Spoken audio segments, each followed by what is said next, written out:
Dear students, आज के lecture के अंदर हम करेंगे जो आपका लीनियर अलजेब्रा का मैथ है बीएससी फाइनल ईयर का। तो इसके अंदर 7th चैप्टर है आपका अलजेब्रा ऑफ लीनियर ट्रांसफॉर्मेशन। तो अलजेब्रा ऑफ लीनियर ट्रांसफॉर्मेशन क्या होता है, सबसे पहले इसकी कुछ प्रॉपर्टीज़ हैं उनको देख लेते हैं कि प्रॉपर्टीज़ क्या होती हैं। तो सम ऑफ, सबसे पहला टॉपिक है sum of linear transformation. Sum of linear transformation, तो ये आपका सबसे पहला टॉपिक है आपका इसके अंदर। अब लीनियर ट्रांसफॉर्मेशन होती क्या है हमने पहले भी पढ़ा है। तो लीनियर ट्रांसफॉर्मेशन के अंदर हमने एक बात पढ़ रखी है कि अगर हमारे पास T a u plus b v अगर आपके पास दे रखा है और इसको अब अगर हम इस फॉर्म में लिख सकते हैं A T U plus B T V, अगर इस फॉर्म के अंदर लिख सकते हैं तो इसका मतलब है जो हमारे पास जो भी ट्रांसफॉर्मेशन दे रखी है वो लीनियर ट्रांसफॉर्मेशन के अंदर है। ठीक है, तो इसके अंदर सबसे पहले इसकी डेफिनेशन की बात कर लेते हैं कि लीनियर ट्रांसफॉर्मेशन की डेफिनेशन क्या होती है। मैं आपको पहले समझा देता हूं कि डेफिनेशन जो दे रखी है वो किसके अकॉर्डिंग दे रखी है। आपने +1 के अंदर सेट का चैप्टर किया होगा, तो उसके अंदर एक बात पढ़ी थी कि अगर हमारे पास दो सेट दे रखे हैं, एक तो ए सेट है और एक बी सेट है, आपके पास दो सेट है। ठीक है, और अगर हमारे पास इसके अंदर है मान लो u एलिमेंट है, ये u मान लो, ये v मान लो। ठीक है, और इसके अंदर तो u के एलिमेंट मिलेंगे, इसके अंदर v के एलिमेंट मिलेंगे आपको। अब u की ट्रांसफॉर्मेशन v के साथ करनी है हमें, यानी कि u टू v हमें एक फंक्शन डिफाइन करना है या उसकी ट्रांसफॉर्मेशन करनी है, और बीच में हमने फंक्शन लगा दिया t1 का। ठीक है, तो ये हमारे पास एक, यानी कि u के एलिमेंट अगर हम t का फंक्शन लगाएंगे तो v आपके पास क्या आ जाएगा, t1 u आ जाएगा। ठीक है, अगर हम u की इमेज v के साथ देखें, जैसे हम +1 के अंदर करते थे कि वही अगर हमारे पास a सेट है, b सेट है और यहाँ पर 1 2 3, यहाँ पर 2 4 5 कुछ भी है इस तरह, तो 1 की इमेज हमारे पास 2 होती थी, 2 की इमेज 5, 3 की इमेज 6, और a टू b आपका एक फंक्शन होता था जिसके अंदर एक कंडीशन डिफाइन होती थी कि a टू b आपके पास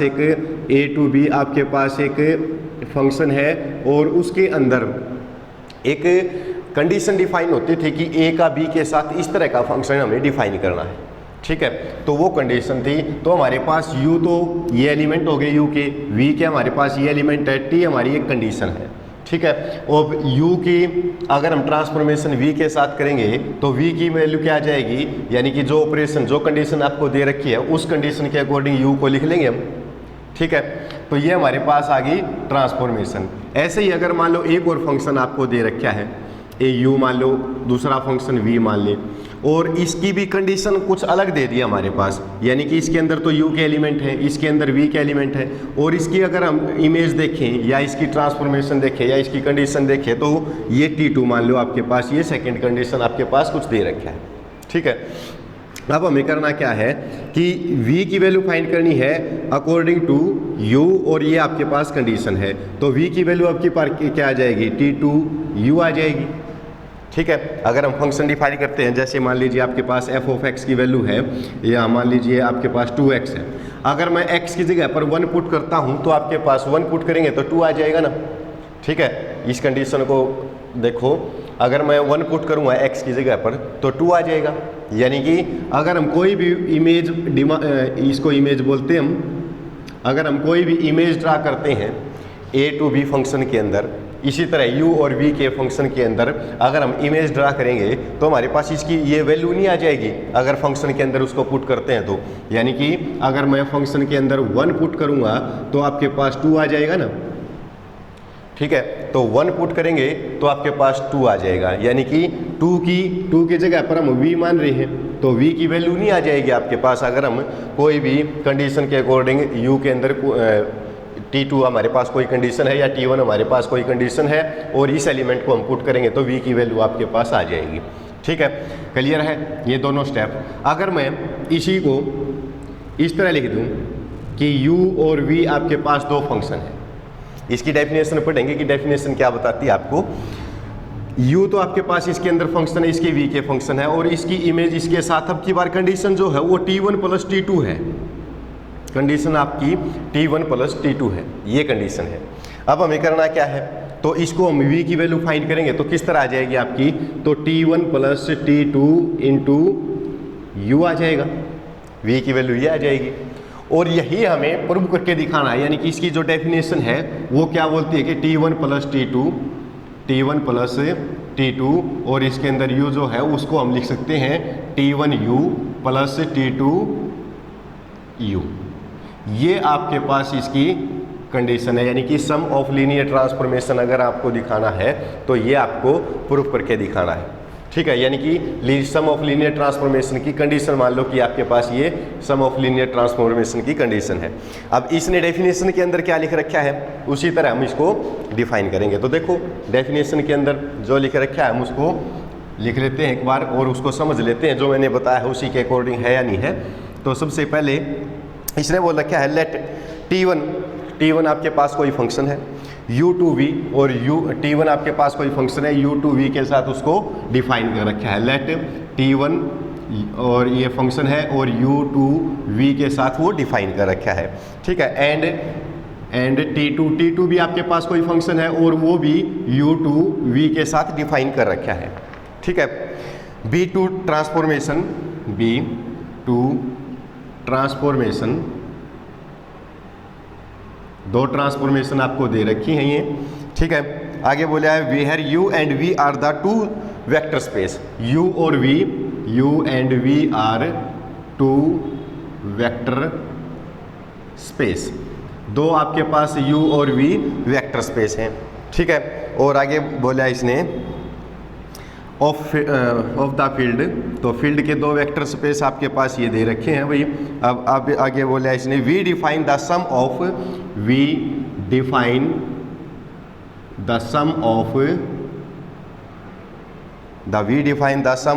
t1 एंड t2 या बाई t1 प्लस t2, ठीक है। क्या बोल रखा है यहाँ तक इसने कि t1 आपके पास और t2 आपके पास u और v तो दो वेक्टर स्पेस लेके चलने हैं, ठीक है। u और v आपके पास दो वेक्टर स्पेस हैं जो कि ये t1 जो है वो फंक्शन आपके पास u और v यानी कि दो वेक्टर स्पेस के अंदर उसको क्या कर रखा है, डिफाइन कर रखा है। ऐसे ही t2 को भी डिफाइन कर रखा है, u और v आपके पास वेक्टर स्पेस हो गए। अब इसने बोला कि t1 और t2 का अगर सम डिफाइन करें तो t1 प्लस t2 आ जाएगा, ठीक है। अब u और v के अंदर इसको हम लिखेंगे किसके अकॉर्डिंग, u2v, यानी कि u2v अगर हम इसको लेके चलें तो सच दैट, तो इसको हम कैसे लिख सकते हैं भाई, सच दैट, तो इसको हम इस तरह लिख सकते हैं कि t1 प्लस t2 और u आपके पास दे रखा है, इसको हम t1u प्लस t2u लिख सकते हैं, ठीक है। ये है u आपके पास कोई भी यूनिवर्सल सेट है या दो वेक्टर स्पेस हैं और वो फील्ड के हैं। तो ये आपके पास क्या है, कंडीशन है, यानी कि इसकी डेफिनेशन है कि अगर हमारे पास सम ऑफ लीनियर ट्रांसफॉर्मेशन निकालना है तो लीनियर ट्रांसफॉर्मेशन के लिए हमारे पास क्या होना चाहिए, एक तो t1 और एक t2 दो फंक्शन लेके चलने हैं, ठीक है। एक t1 और एक t2 जो कि u से v तक डिफाइन हो, ठीक है। अब u से v तक डिफाइन होंगे तो हम इसको फंक्शन को क्या लिखेंगे, t1u लिख देंगे ना, v की वैल्यू आ जाएगी, मैंने आपको बताया था एग्जांपल के तौर पर। इसी तरह हम t2 को भी डिफाइन करेंगे तो v को हम t2u लिख सकते हैं। इसी तरह t1 प्लस t2 अगर हमें डिफाइन करना है u का v के साथ तो t1 प्लस t2 और ये आपके पास u के अंदर डिफाइन है, ठीक है। यही कंडीशन आपको बोल रखी है। तो ये है आपका सम ऑफ लीनियर ट्रांसफॉर्मेशन की डेफिनेशन।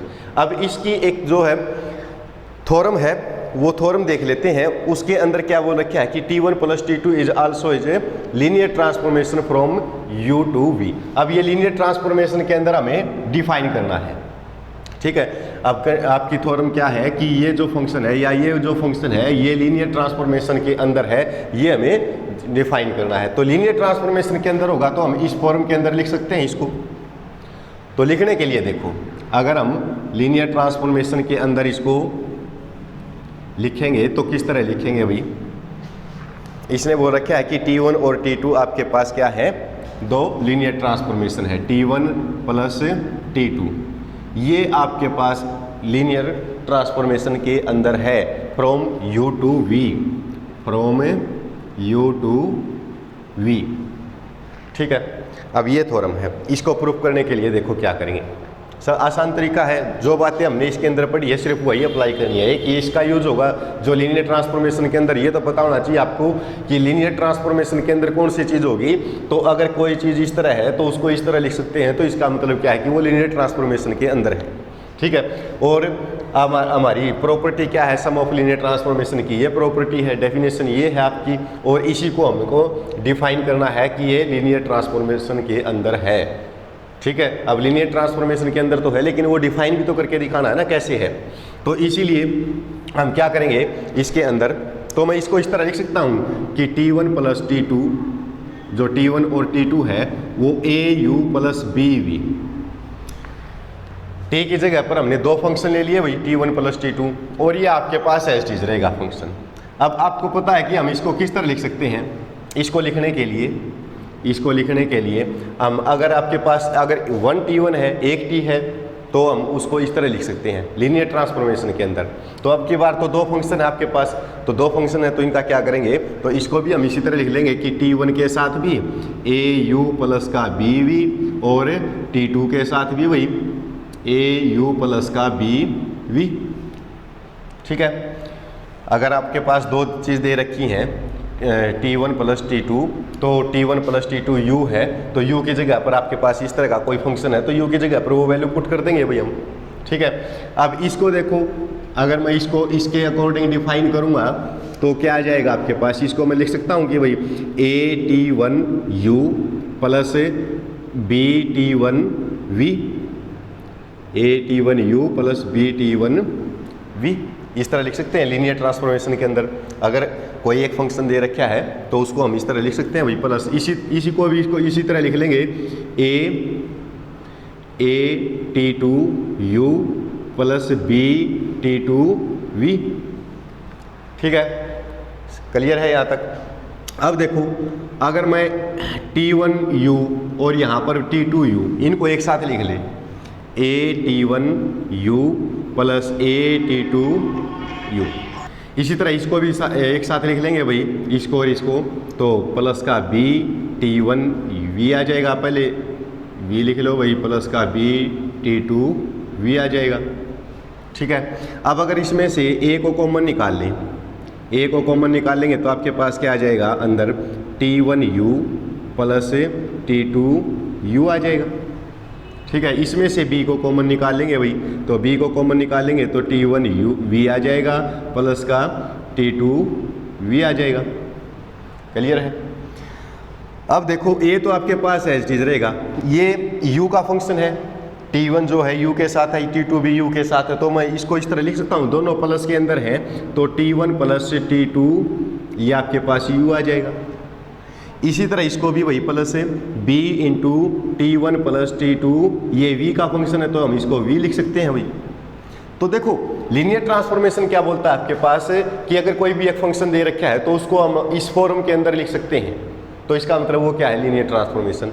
अब हमने क्या किया है, वही फंक्शन इसके साथ दे रखा है, तो हम क्या करेंगे, A को बाहर लिख दिया और ये फंक्शन और TU, ठीक है, B को भी बाहर लिख दिया। यहाँ पर भी तो यही बोल रखा है कि कांस्टेंट तो आपका बाहर आना चाहिए, और जो फंक्शन आपके पास दे रखा है वेक्टर स्पेस के अंदर, तो उसको उसका फंक्शन बनाना चाहिए हमारा, तो यहाँ पर फंक्शन डिफाइन हो रहा है। तो यहाँ पर भी आप इसी तरह का नहीं है ये फंक्शन, अगर दोनों को इसके साथ कंपैरिजन करेंगे, अगर ये लीनियर ट्रांसफॉर्मेशन के अंदर है तो ये भी फिर आपका लीनियर ट्रांसफॉर्मेशन के अंदर हो जाएगा। यानी कि जो ये प्रॉपर्टी है सम ऑफ लीनियर ट्रांसफॉर्मेशन की, तो इसको हम बोल सकते हैं कि ये लीनियर ट्रांसफॉर्मेशन के अंदर है। ठीक है, क्लियर है। तो ये था आपका कि फर्स्ट टॉपिक जो इस चैप्टर का स्टार्टिंग का टॉपिक है, इसका पता होना चाहिए, क्योंकि आगे आने वाले क्वेश्चन जो होंगे वो इसी के ऊपर डिफाइन होंगे। अगर इस प्रॉपर्टी का इस तरह अगर हम उसको सोल्व करते हैं और ये पता है कि भाई हर एक स्टेप हमने कैसे सोल्व किया है, तो आगे जो क्वेश्चन सोल्व होंगे उनके अंदर इसका यूज करेंगे। ठीक है, तो नेक्स्ट लेक्चर के अंदर नेक्स्ट थ्योरम करेंगे। Thank you.